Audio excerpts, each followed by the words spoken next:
All right, so a lot of people have been asking, what's the status of the custom FXR being built by Donnie Smith that we're doing a giveaway for with Dennis Kirk? Well, I know it's been a hot minute. We've stopped by Donnie's right now. Let's go inside, see what the progress is like.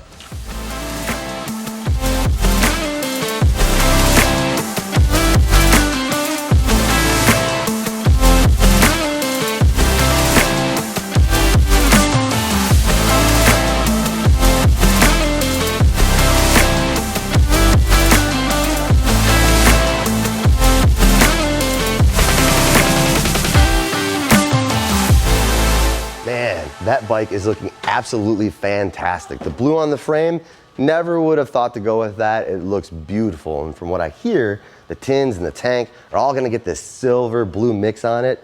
Use your imagination, let it run wild. It's going to be awesome. I also like that they switched away from the original engine that was in there, picked up an S&S crate engine that's got the nice black fins with the silver highlights on there. This thing is gonna look really good and the winner is gonna absolutely love it. We're gonna come back in a few days to check out the progress. Stay tuned.